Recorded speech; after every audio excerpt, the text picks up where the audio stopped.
Okay, hey, welcome to the Surratt Brothers podcast. I'm thinking maybe I don't need to say that every single time because we say it in the opening and then it's also on the podcast name. But you can never say Surratt too many times. Today we have a full complement of the Surratt Brothers.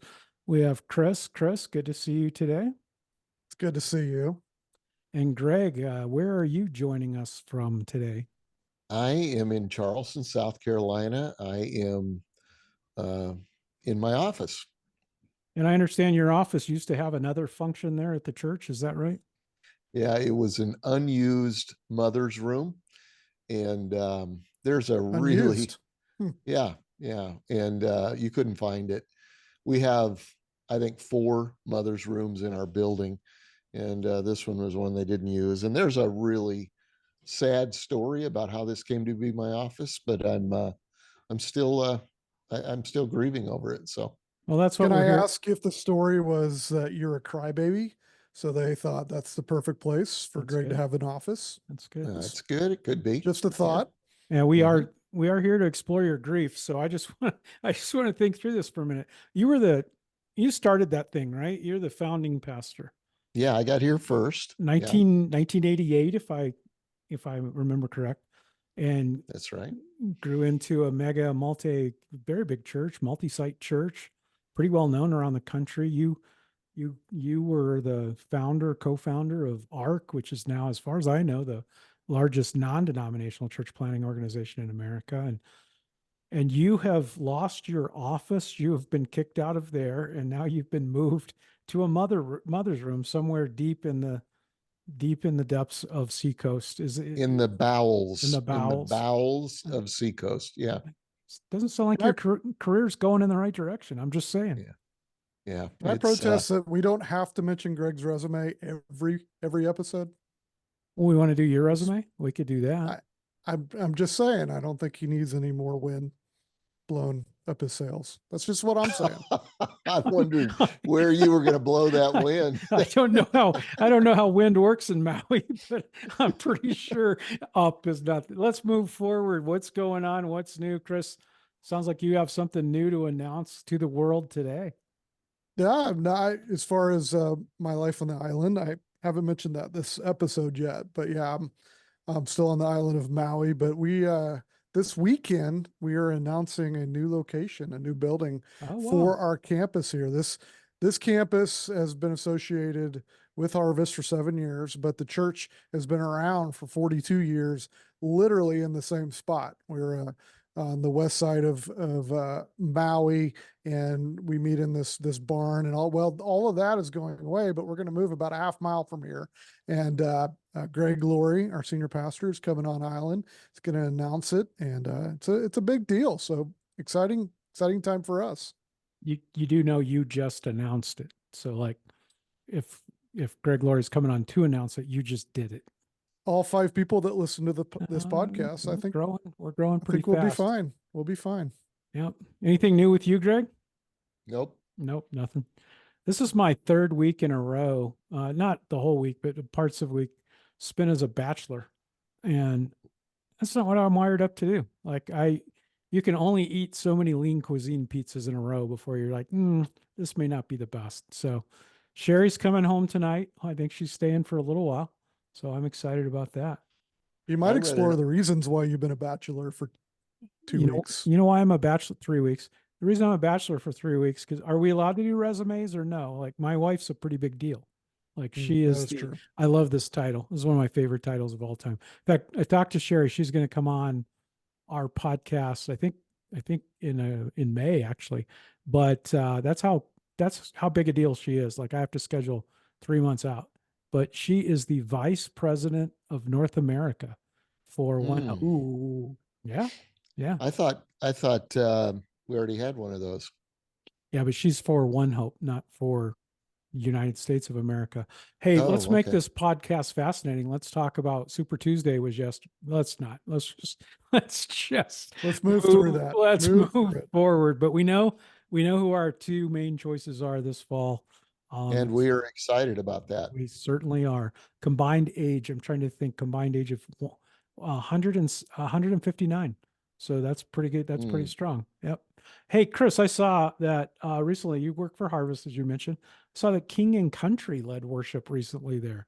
Tell us For about King and that. Country. Or Yeah, they for King and were Country. Yeah. yeah, last Sunday they were actually in California, not on Maui, but we had a feed for that. But yeah, it's a great band. If you're not familiar with For King and Country, it's led by a couple of guys, Small Bone Brothers, and they have been connected with Harvest for quite a while. They've done crusades at Harvest, and so they actually have a new movie coming out, Unsung Hero, about their story. They came over from Australia, and basically their dad lost his job. They ended up living out of their cars and barely making it.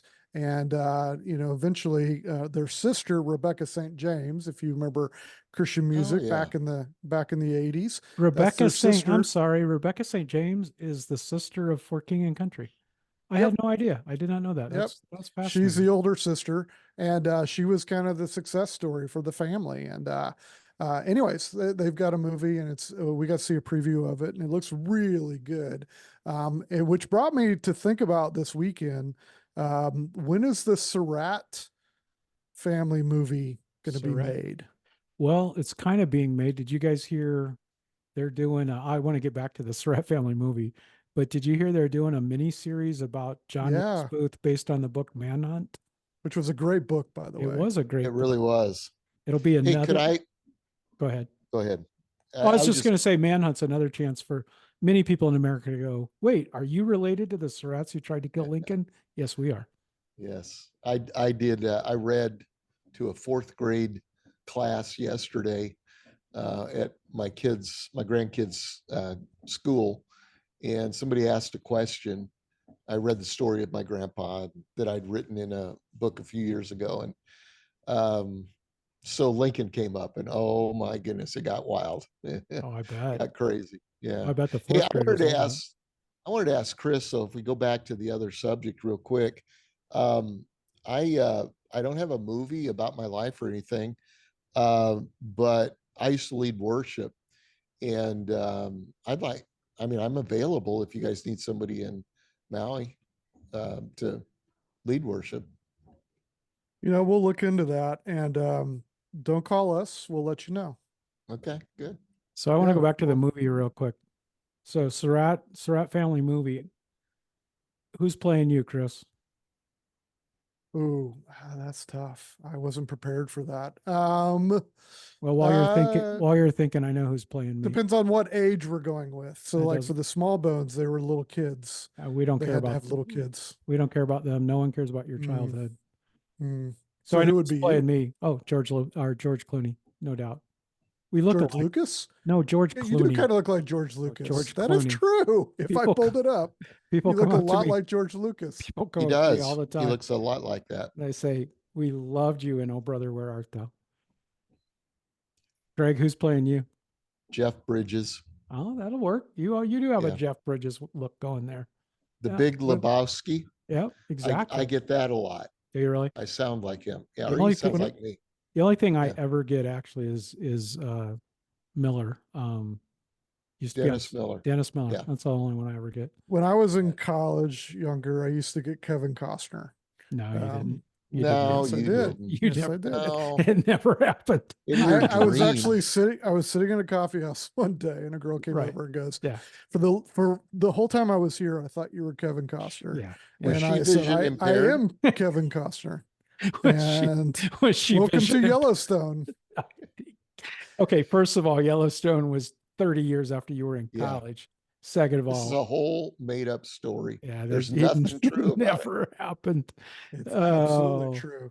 it is. Absolutely. Let's Yeah, I move don't on. think so. Let's move on. So this Sunday, Greg, do you know what this Sunday is? It's miserable. I'm It is. preaching this Sunday. Okay. And there will be nobody there in the first No. service. What I times love of that they slotted you in I for the know, I know. daylight savings weekend. So are Isn't you it great? are you in that? Are you like now? Are you the Memorial Day, July 4th daylight savings guy? It's Have slipping you toward slipped that. to that? It That's really is awesome. slipping toward that. What Yeah. time's the first service? Oh, I don't even know. 8:30, I think. Yeah. Nobody will be there. Oh, the Yeah. church I work for, the first service is 8 a.m., but because I am being punished for sins in an earlier life, I'm involved with helping set up and tear down. We just launched a campus 2 weeks ago, and I'm helping them set up and tear down. So call time is 6:30, which is 5:30 according to my body clock. So, Chris, are you ready for daylight saving time Sunday? Well, I'm going to give you another reason to hate me and Hawaii in general. We do not observe daylight savings. We do not Oh, spring. wow. We do not fall. Oh So wow, we stay at the same time. So I actually am looking forward to this I can this see. Sunday. Can't you see it though? I can see the Hawaiians like, you know what? It's 74 degrees every day, and there's never a cloud in the sky. We're good. Let's leave the clock alone. Just leave the temperature alone. We're good. Well, here's the Do you deal. So guys, it's March and the sun goes down before daylight savings at 6:30.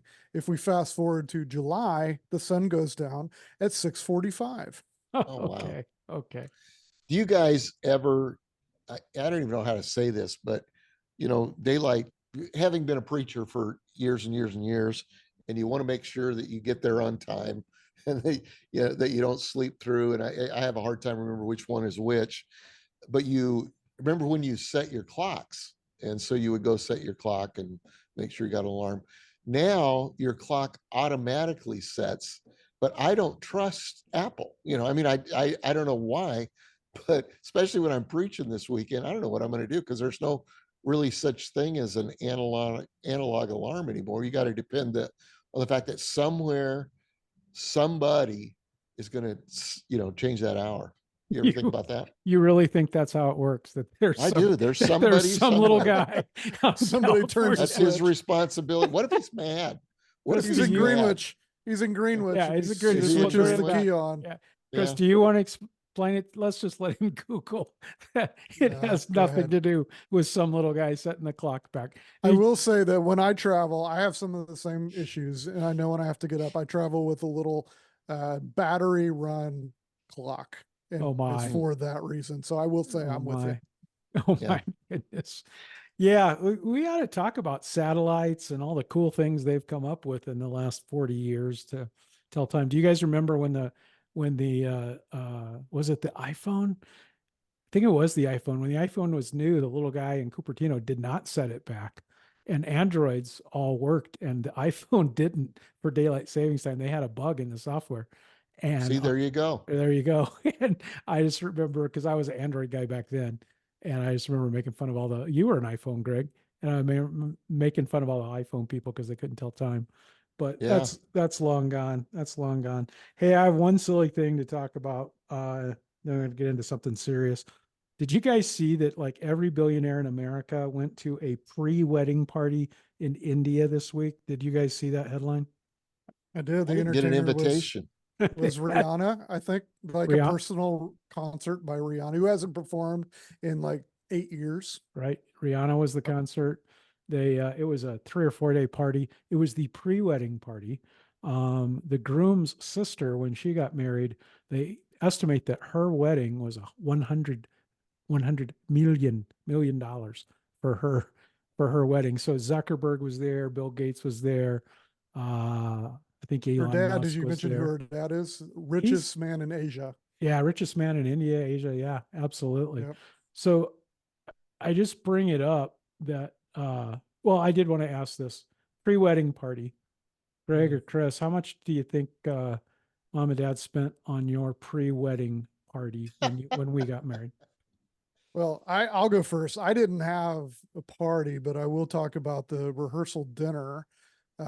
We got married at the church that dad pastored in Houston, and the dinner was at the school cafeteria that was a part of the church that was across the parking lot, and they didn't even move the tables around. We sat at the cafeteria tables I remember that. as set up for the school, and it was catered barbecue, I think, Yeah, I if remember I that. remember correctly. So there was probably about $10 to $12 spent Yeah, total. there you go. Yeah.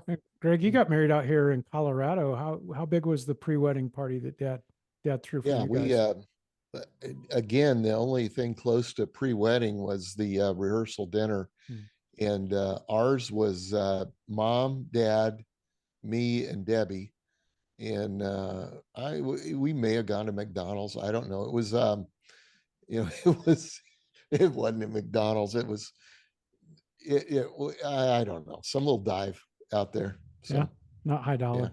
Yeah. no, no, not They so went much. they went big for me. We did it at a steak restaurant. It was actually, well, not it was a buffet, but it was fun. It was good. What I remember both your weddings, obviously. Greg, what were you married in 76? Yeah, Yeah, you know why I know that? Because you got why? married during the Summer Olympics of During the 1976. Olympics. Hmm. Yeah, during And I watched it on my honeymoon. yeah, Yep. well, your I don't remember if it was your rehearsal. I think it was a rehearsal or the wedding was during the boxing finals of the Hmm. 76 Olympics. If you're not old enough to remember, go look up some of the fighters that fought for America during the Was that 1976 Sugar? Olympics. Oh, Sugar Was Ray that Sugar Leonard, Ray? Leon Spinks. There was a I Michael Spinks, remember the gymnastics was Nadia Comaneci, Nadia Comaneci and she got first. a 10, I think. Yeah, Yeah. and we didn't see it because we were witnessing Greg's nuptials. Not that I'm bitter, but I'm just saying. I'm That just was saying. the bicentennial, right? And Yeah. Mhm. Jimmy Carter was elected president. That's a big year. It's a It big was a Yeah. year. big year, and Greg got married I instead. did. Good year. Yep. Mhm. Hey, I want to shift gears just a little bit. In a little while, we're going to talk to our friend Toby Slough, and Toby will tell here's his story a little bit. But and we don't have to get deep into it. But I know each one of us um, have our own little story, or not story, little story. I don't mean that at all. But we've each talked about the fact that sometimes anxiety and depression have been a struggle, or someone in our life has been a struggle. And I thought maybe just to kind of normalize it a little bit, maybe we could talk a little bit about our own story. I saw a Lifeway survey recently that said that 20% of pastors admit that they struggle with anxiety and depression. I know from being with you, Greg, and we'll talk about this a little bit later with Toby, but I remember being with you at the retreat 2 or 3 times I've been out there. Every time some of us talk about the fact that we're struggling with that. I know for me, I didn't know what to call it. I didn't have a name for it, but I knew there was these just overwhelming times when I really, really struggled with anxiety, with depression. I remember there were times, and I was well into ministry career, when I would think about a couple of things. I would think about one, if I just, and this is the silliest thing, but if I crawled under the bed and didn't come back out, then people couldn't find me and I wouldn't feel all of this pressure. And that was just kind of the silly one. But the not so silly one is I remember sitting at a stoplight. I was actually working at Saddleback Church back in 2011. I remember sitting at a or at a stoplight, seeing a car coming toward me and thinking, you know what, if that car comes through the intersection and hits me, I'm going to go to heaven. My wife has life insurance. My kids are grown and doing great, and everybody's going to be fine. And I won't have to struggle with this anymore. And it is just was a period of time I, dip in and out of that, not all the time at all, but just kind of a struggle with that. And I see other guys. I know Chris, you have walked through some pretty challenging times with anxiety and depression. Yeah, I mean, it's been a pretty big part of my story, and I've talked openly about it. But through basically starting in my early 30s, I hadn't struggled with it before. Like a lot of people, I thought the first time I had a panic attack, I was having a heart attack. Ended up going to the doctor, and ran through the whole test, and they said, you're fine. And at the time, it wasn't really they didn't really talk about anxiety as much. And so it was more, it's in your head, you're under a lot of stress, that kind of a deal. And then in my 30s, at the time, I went through a pretty major case of it. I called it at the time nervous breakdown because, again, didn't have a lot of language to go around it. And then just a few years ago, 2019, it was finally diagnosed GAD, general anxiety disorder and panic disorder, and finally got some terms around what I'd been walking through for most of my adult life. But yeah, it has kind of been, like Paul says, his thorn in the flesh for me for a lot of years, and comes and goes, and but it has allowed me to minister in a way that I couldn't before. Yeah. And Greg, we haven't talked that much about it, but I think you've dealt with at least some of this yourself. Is that right? Oh yeah. I was thinking about before I talk about my stuff with what Chris said, that in 2019 diagnosed with and gave it a name for it. Can you imagine all the people, much less pastors, but all the people who have struggled with that type of thing and had no name for it, had no, there's no language around it. It's just, I'm broken, or I shouldn't be this way. And, I guess I never really thought about that before. But yeah, that's a tough one. When I didn't struggle with it at all that I remember growing up. And then I became a pastor fairly early, at just turned 23, went to Freeport, Illinois, up in northern Illinois in a really bad winter, the blizzard of 79. It's even got Wikipedia pages, I think. But uh, a recent move away from everything that we knew, a different climate, a different everything, and then a new responsibility of pastoring a really small church. And I'm glad it was a small church. I'm not saying that in a bad way, but I thought I knew what I was doing. And within the first, 3 weeks of being there, I found myself in what I know now was just a deep depression, and the kind of thing that ultimately I didn't want to get out of bed. Um, I would get up on the weekends. My dad would send me his sermons, which they were good for him. Terrible, terrible. I'm glad I had them. I had something, because I couldn't study. I couldn't think. I couldn't read the Bible. And I didn't know what to do. I had no idea. The idea of calling somebody and talking to somebody, I didn't know who to talk to. I didn't know there were people that did that.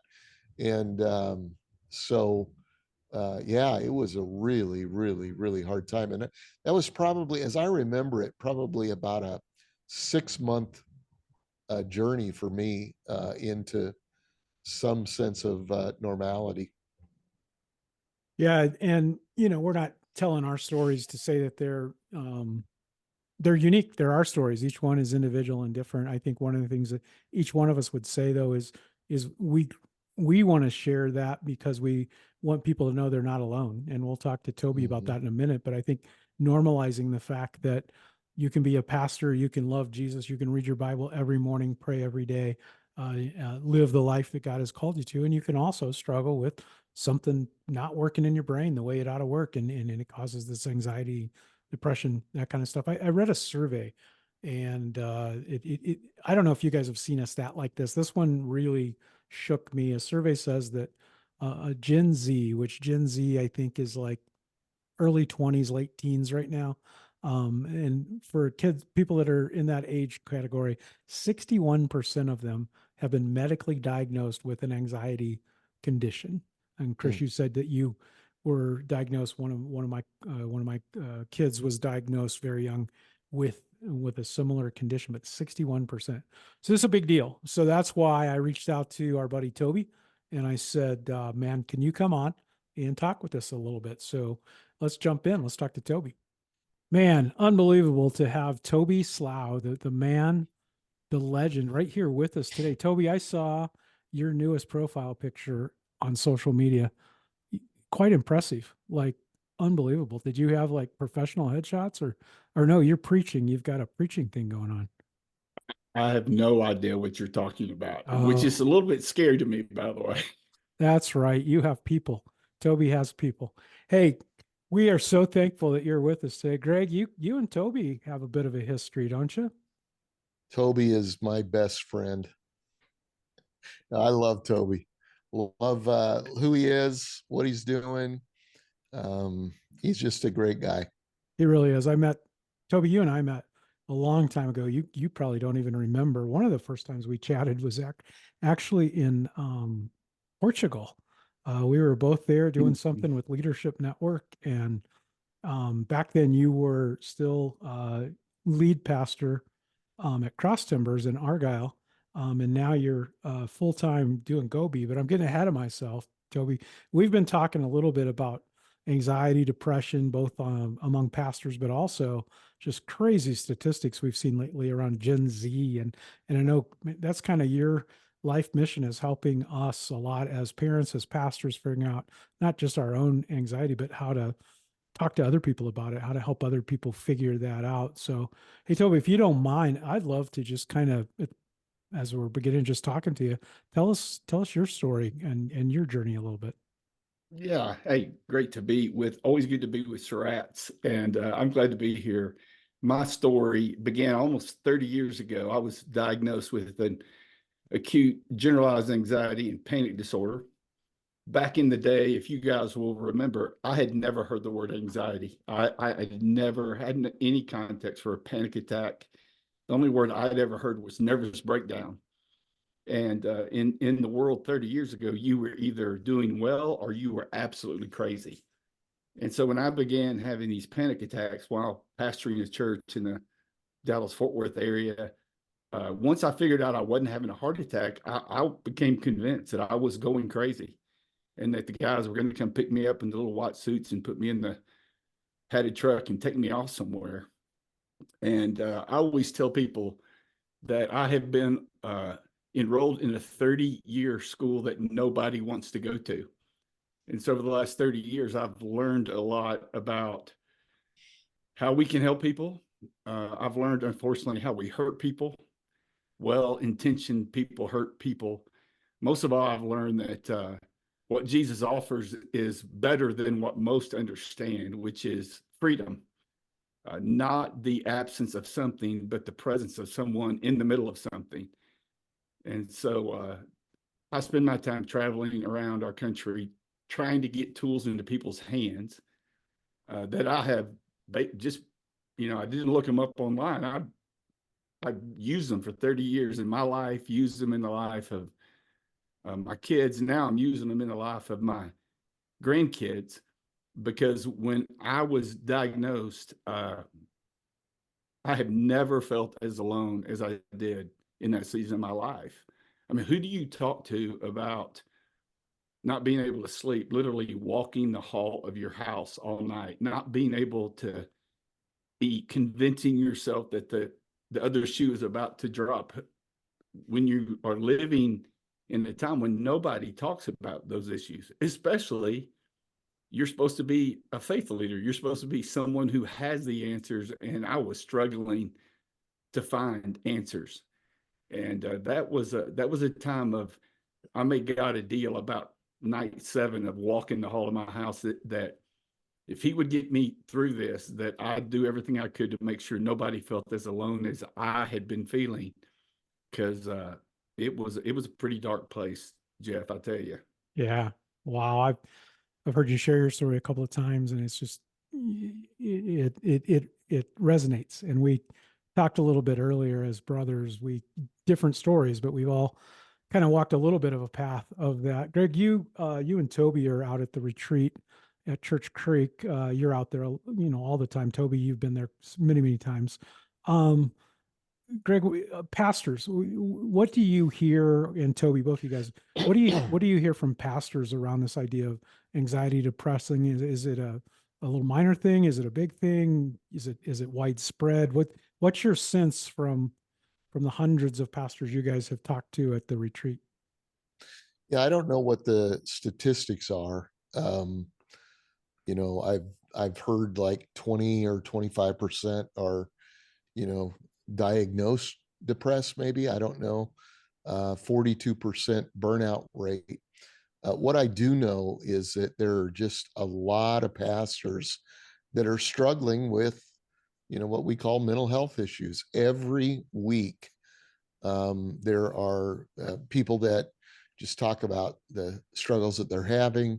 Some don't even know how to define it. In fact, I think most don't know how to define it, but they know there's something wrong.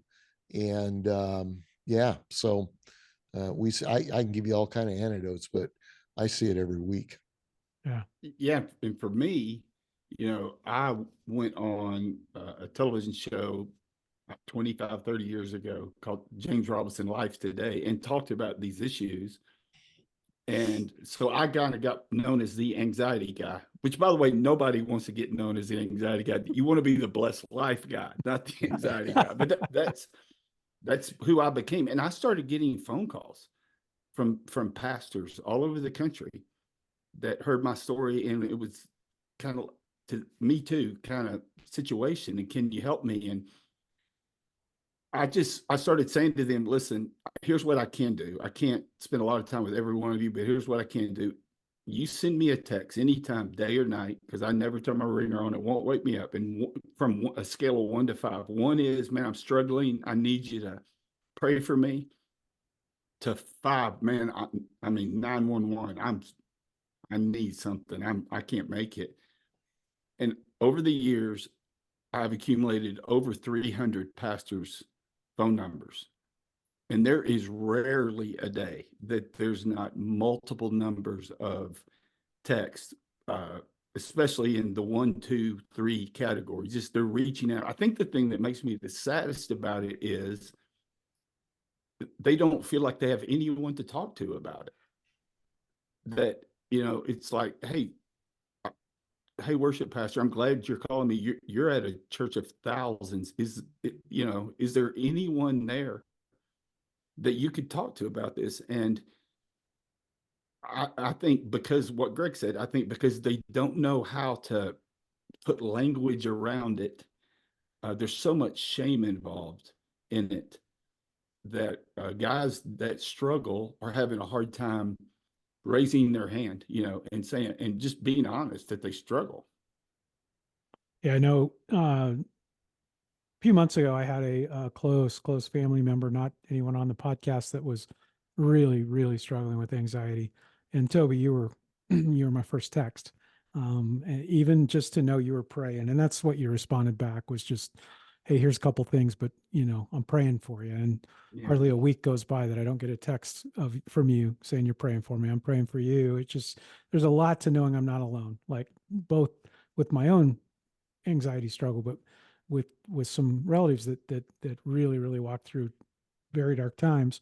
So, and I know there's no, hey, here, if there were 3 keys to overcoming anxiety, you could write that book and then you would have the blessed life. But Yes.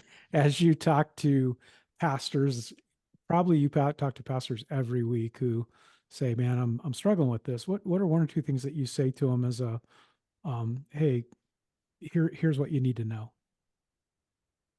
Yeah, the first thing I tell them is your enemy is isolation. That's your biggest enemy. Mhm. That when you get isolated, that little voice that's speaking to you gets louder and louder and louder. And when you consider a negative possibility long enough in your heart, it becomes a reality. And you need a voice, another voice saying to you things about you that you don't feel at the moment. And for most of us, most humans, pastors included, the first step toward the healing we're looking for comes in doing the very thing we don't want to do the most. And that's admit that we are struggling and that we don't have an answer. And most people begin their conversation with me like, this makes me so sad, Greg, but it's like, I know I shouldn't feel this way, but. Yeah. And my first question is, who told you you shouldn't feel this way? What do you mean you shouldn't feel this way?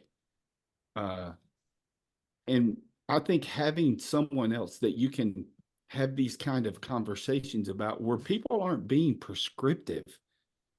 I need someone to validate me when I'm struggling before they begin giving me the 3 steps to victory. That I'm sorry you feel that way. I've been where you've been. I want to pray for you. Just our presence is so vital. And then secondly, I tell guys all the time that this isn't who you are. This isn't your identity. I think we live in a time where we are being pressured by voices around us, subtle and not so subtle, that we are what we struggle with. And so I tell guys that a sense of clear identity, in other words, fighting what I feel with what God says I can know, is a huge part of this battle. And I'm watching that with guys, just simple exercises of 5 minutes a day, looking into a mirror and saying something that doesn't feel true at the moment. I am a conqueror. I am more than a conqueror. When you don't feel like you're conquering, there's something that gets unlocked in your spirit when you begin to speak we all know it's faith, man. If you say something that's not true, that doesn't feel true, but it is true, it's not hypocrisy, it's called faith. That's right. And so getting that truth from others and then speaking that truth over yourself is where you begin that journey toward healing. That I love that, and some of those things that you share about the things that to speak to yourself have been transformational for me. I know, Greg, you've been using that list for quite a while, just kind of Yeah. working through it in your own life. The 40 IMs, which Toby has packaged in just a really helpful way, just to remind yourself of who you really are, because we get our identity all messed up in what we do and how we feel and, all of those things. And it's so helpful to be able to go, no, this is really who I am. This is who God says that I am. And I'm going to agree with him on that. One of the things I love, Toby, that you do is for me, you help normalize mental health. Like, to me, there's physical health, there's mental health, and it's spiritual health, and you normalize it. Like, I know you. I mean, you led an incredible church, Cross Timber, still an incredible church, multi-site church at Seacoast. We stole all kinds of stuff from you guys and then claimed it for our own and put it in a book and said we thought it up, but we literally learned it from you. You are a world-class grill master. I'm still trying to figure out my Blackstone. I had to go buy it because you told me, Jeff, you have to go buy a Blackstone. And I thought, well, if Toby says I have to go buy a Blackstone, I got to go buy a Blackstone. But I love the fact that there's a normalization to it. It doesn't define who you are. It's not your label. It's just something that is true about you. It's true about me. It's true about all of us. We have different levels, different kinds, but it's mental health. It's a normal thing. Now, I want to shift gears a little bit. This is incredibly helpful. I love this, but I also know, Toby, that your ministry goes well beyond just saying, "Hey, as a pastor, here's how you lean into your own mental health." It's a piece of it, but what you really help us do is you really help us figure out, as pastors, how we talk to parents, how we talk to grandparents. As parents, how do we talk to our own kids and our grandkids around these mental health issues, anxiety, depression, those kinds of things. So as a pastor of a local church, like, how should I be addressing? A little bit earlier, I know you get all kinds of statistics and you can find a statistic to prove anything, but I saw what seemed to be a pretty solid survey that said 61% of those in Gen Z have a medically diagnosed anxiety condition. 61% medically diagnosed. So if I'm a pastor, that's what my parents that's what the parents in my church are dealing with, is their kids or that. So what should pastors be saying? How should they be addressing this issue? Well, let me start with what they shouldn't be doing. I think that could be helpful. We shouldn't equate worry with anxiety and sadness with depression and use our Bibles to text our way into a message that people leave feeling worse than when they came. I think that's the first thing, that we need to understand that we meet people where they are in the moment. And then before you, I'm sorry, yeah. before you move on, because can you unpack that just a little bit? Because I've had those conversations of, the Bible says don't worry. So what's your problem? And so could you unpack that differences a little bit for us? Yeah, worry is when you let your problems get big and God get small. And anxiety, I get asked all the time, well, what do you have to be anxious about? And my answer is nothing. I make stuff up. It's called a disorder. That's what it's called. And it's the way God wired me, which means I have to fight battles that others don't have to fight. I have a brother who is 15 months older than I am, who grew up in the same house I did, raised the same way. He's never struggled in this area. And he, I just think he thinks I'm a weirdo, which is okay. But it's the way God shaped me. If you there's scientific evidence that if you have a more creative side of your brain, you are going to struggle in this area more than you are if you're more an analytical person. And so let's recognize that anxiety and depression and some of these mental health struggles, they are not simply, hey, don't worry so much. Worry is like a rocking chair. I mean, all of these, don't leave people believing that if they just prayed harder, knew the Bible better, came to one of our small groups, that somehow they would be okay. Because the underlying issue that mental health issues bring is shame. It brings shame. And so when we feed that shame with, here's what you should do, instead of saying, the most courageous thing I have heard in all of these travels over the last couple of years is a pastor named John McKenzie. You know him, Greg, and he stood Yeah, up and said, great "Hey, guy. this has not been my battle. This has never been my battle. I have a lot of battles, but this isn't one. But I know a lot of you struggle. And so I brought someone in who understands your battle today, who wants to teach you some truth and word of God." I literally thought that is the most courageous word of a pastor, that he was vulnerable to say, hey, I'm not going to make something up. I'm going to bring someone in who has some experience in this area. And so that's what I mean when I say let's just make sure that we're speaking life over people, and that we're looking for ways to people to walk out a little more hopeful than they do feeling more poorly about themselves. Like, yeah, he's right. I just need to pray more. I don't know the Bible well enough. See Toby, what I totally agree with that. Help me as a pastor. So I'm going to preach on Philippians 4, and where it says, don't be anxious about anything, in everything by prayer and petition with thanksgiving, make your requests be known to God. You know the whole deal. And it's powerful scripture. As a pastor, how do I preach that? Or do I not preach it? How do I preach it and not make it um, life sucking rather than life giving? Yeah, I think the recognition of what I just said, that you begin with, hey, there's anxiety means different things to different people in our world today. And for some people, it's worry, and that you battle sometimes, like letting your mind uh, revolve around things that never come true, and you're a worrier. And but yet some of you here, you have an anxiety disorder, and it's you have a bigger battle than most, and you recognize all of the people involved. I have great news for you today. Wherever you find yourself on the spectrum, Paul has a word for you, that this will help you whether you're in treatment or whether you just have a recurring kind of nagging toothache here. And it's bring your prayers and petition before God. And I mean, you take them through the passage, and just Right. the recognition that it's not the same for everybody allows everyone to receive the truth of what Paul's getting to there, which is, hey, man, here are some ways that you can get your mind in a place where you can receive God's truth in a way that's going to help you live the life that you were destined for.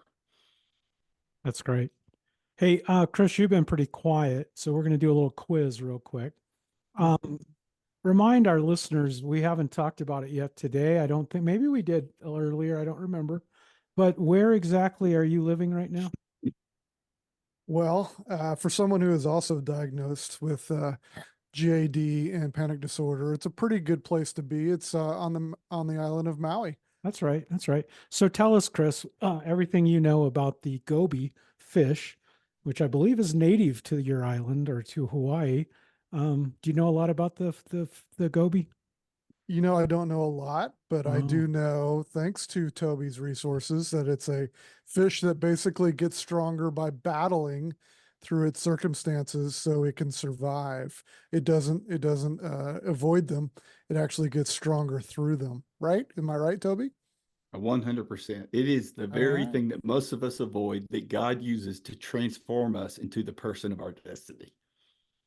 and bring it up somewhat lightly, but Toby, um, the book you wrote and the analogy you make with Gobi is I've been brought so much hope and help and to so many kids and their parents. Can you just tell us just a bit about that, how that came to be, and that now is the name of your ministry?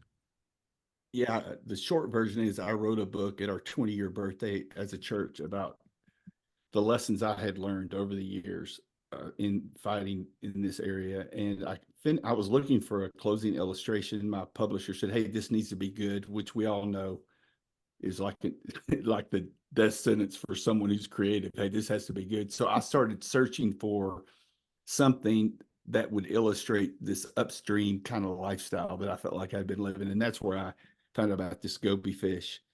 And I told our little creative team, I said, well, the fish is a goby. My name's Toby. It sounds like Jesus. Let's tell a little story. And so I literally got up on a Thursday night. We had Thursday night services. Thank you, Michael Fletcher, uh, with some big poster boards, and had taught myself on YouTube how to draw a cartoon fish and just told this story.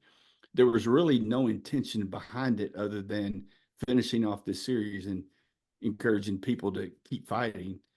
And a pandemic hit about 2 months later. We had some time on our hands, and my daughter-in-law, who is gifted and has had a dream of writing a children's book, illustrating one, we collaborated and wrote it. And then it just, it just went everywhere. It blew up.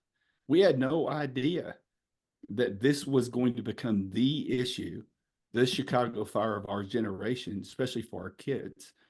And so I think people could get their hands around the principles of you can do hard things because God is with you, but you got to keep your eyes on the sun, and you need to help others along the way. And it was something we could gather our hands around. You asked me about pastors. We kind of got off on what not to do, which I know is not the preferred way to go. But I would say this: what I needed when I was struggling, I needed a strategy more than I needed a sermon. Right? I need someone to tell me what I need to do. And so what we began to do at Gobi was build practical, simple ways that parents could help their kids with some just some how do you we can teach our kids how to build their identity through the 40 IAMs. We can teach our kids by building a culture of gratitude in our house, that gratitude, because science says gratitude is the more grateful you are, the better your anxiety or depression is going to be. We can teach families how to build a rhythm of helping others outside of their home, because when we focus on others, science and the Bible tells us. So I have this strategy really and I would tell pastors that the greatest way to reach adults in your community is to give them the tools to help their kids. Because my agenda, I tell parents at the end of our workshops, is not hidden. It's parents. It's as they work with their kids, they become more mentally healthy. They become more aware of their identity. They become more grateful. And I believe that's how we're going to reach people in significant ways in the world today, if we resource them with tools, if we get back to, hey, not we'll help you, but we'll make sure that we equip you to help your kids in the days ahead. And that's huge. As pastors, I hope you guys are hearing what Toby's saying there, that this is not, this is a crisis in our society, in which is right. It's a crisis is always a gateway for the church. A crisis is always an opportunity for the church to step in and say, hey, we're here. We're here to help. We're here to hold your hand. We're here to walk with you. We're here to normalize it. And then with your help, Toby, here's some strategy to work on that. Now, so if you guys are listening, I really recommend following Toby. Greg, I believe we found out Toby is the most famous man on TikTok. Is that correct? Here we go. He is absolute, I would say rock star, but he's bigger than a rock star. That's right. That's right. So Yeah. you probably think of TikTok as something for adolescents, but Toby is the king of TikTok. Seriously, you got to follow Toby. He has such good practical stuff on TikTok, um, on all the socials. He's out there. And then Toby, your site is beagobi.com. Is that right? That's it. Beagobi.com. At the very bottom of that page, you'll see a place where what Greg referred to a moment ago, it's a digital copy of the 40 IAMs. It's my screensaver on my phone, on my watch. You can print them off, and kids are, I'm getting pictures from all over the country of sweet little kids that have, they picked one and printed it off and put it by their bed, and makes my heart smile. And it's free. I mean, that's just something I want to give it to you. I've gave out 90,000, I think it was, printed copies, and I got tired of hauling them around and running out. And so we just made a digital one and said, here, take this. This'll help you. That's so good. And I want to be really, really clear. Um, I I reached out to Toby and said, Toby, I really want you to come on the podcast. I want to talk about anxiety, depression. I want to talk about the practical tools you have. This isn't Toby trying to sell books. He doesn't need to do that. The books kind of sell themselves. I just wanted him to come on and really for that. And then one other thing. So Toby, my Blackstone is rusted over. What do I need to do? Like, how do I fix my Blackstone? I'm going to send you a link to an Amazon product that is magic. You put it on there for about 45 seconds, wipe it off, and you're going to have a brand new Blackstone. Great. There's Great. also something called a cover, Jeff. If you, have when a you're not cover. using it and you use the cover, it tends to not rust. I have a cover. Yeah, the snow here should be melting in the next 2 or 3 months. So I'll be getting my Blackstone. We will put a link to the magic Amazon Blackstone cleaning solution for those of you who are like me. We'll also have a link to beagobi.com in the show notes. Man, Toby, I don't know when you're getting back out to Colorado, but maybe you and me and Greg, maybe Chris could come this time and we can not ride the river together again like we did last summer. Yeah, I get a lot of people asking me about that. And I said, oh, yeah, we were on the famous rafting trip. Well, how was it? I said, the breakfast was great, man. We loved the breakfast that day. Yeah, we were probably, I think, the only 3 guys to go on a 2 or 3 day rafting trip and not one time get in a raft. So a lot of fun. Hey, Toby, thank you so much. Thanks for the time. We're going to let you go, and we'll see you soon, man. Hey, thanks for having me. Love you guys, man. Just love you. And it's so good to be with you, really is. And I'm Chris, I'm praying for you, man, suffering for Jesus over there in Maui, man. I hope it gets better, the weather gets better, and you get some better views in the days ahead. It's tough. It's tough. It really is. Yeah. Thank you. Thank you for your prayers. Put me on your list to text you. Yeah. I shall do that. See you guys later. See you, man. See you, Toby. Man, I appreciate Toby coming on. Partly for that Blackstone help. Like, my wife is not happy that I bought this thing that's rusting away on our back deck, and I can't cook with it. But mostly talking to us about anxiety, depression. Really encourage you to check out Toby's resources. Reach out to one of us. We're all on social media under our names. We're also on social media under Surratt Brothers. We would love to hear from you. So, hey guys, thanks. Another great day. Yeah, I have a question real quick. Okay. Yeah. Yeah, what's with the St. Louis Cardinals hat on your microphone? Oh yeah. So those not watching, by the way, we're on YouTube now. So if you want to watch the episodes, yeah, Surratt Brothers, we're on YouTube. That's cool. I think we are. I'll have to go back and check. Unlike Toby, I don't have people. I have to do it myself. But yeah, no, for those of you not watching, on my microphone, I have a St. Louis Cardinals hat. Last week, we talked a little bit about the superiority of the Cardinals over the Cubs. Greg and Chris both wear hats. As you can see, I have luscious hair. I do not need to wear a hat, but I wanted to represent. So I put my Cardinals hat on my microphone just to to remind everybody. So I'm sorry for asking.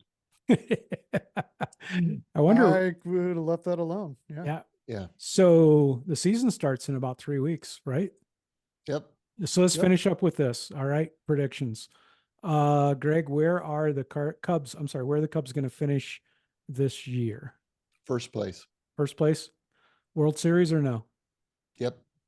Okay. Chris, I'll let you take the Cardinals. I'll take the Colorado Rockies where I live. Where do you think the Cardinals will finish this year? I'm going to be a little realistic, unlike Greg. They had a fire sale at the end of the last season, so they're rebuilding, but I see them second in the division. They'll make the playoffs. Probably maybe win the first round, but it'll still be a good rebuilding year for the Cards. Okay. And then I'm here in Denver with the Colorado Rockies. And here's my prediction. Major League Baseball follows Premier League Soccer, You guys have a instigates, team? instigates relegation, and the Colorado Rockies will be relegated to the minor leagues at the end of this year. They I think should be. They should. I didn't they- realize you guys even had a they team. That's should be. interesting. We better wrap it up. But oh yeah, we kind of have a team. We have so we have one of the highest attendance of any team in the major leagues. So our owners have no interest in winning. They don't even try. As soon as somebody gets a little bit good, they sell them immediately or give them to the Cardinals and have to pay the Cardinals to take who may be the best third baseman of the modern Third era. baseman. Yeah. Isn't your stadium where they hit a home run? What's that? Yeah. Isn't your stadium the one where they hit a home run every other bat because there's no air? Oh, let me basically? tell you, one of the best moments of my life. My son, for Father's Day 2 years ago, bought tickets for he and I to go to the home run competition because they had the All-Star game here in Colorado. And we went and watched the home run competition in Coors Field. And let me tell you, the ball flies out of here. All right, guys. Thank you. I know you guys both got to run, got some stuff going on. Thank you guys for joining us on the Surratt Brothers podcast. Hey, we'd love for you to like, to comment, to tell people we're out there. And hey, next week, here's a little teaser. We don't always do teasers. Next week, we have Greg's son, Josh, on the show. And he's going to tell us all the behind the scenes secrets of growing up in Greg's house. So we're excited about that. That's awesome. Great. See you guys next week.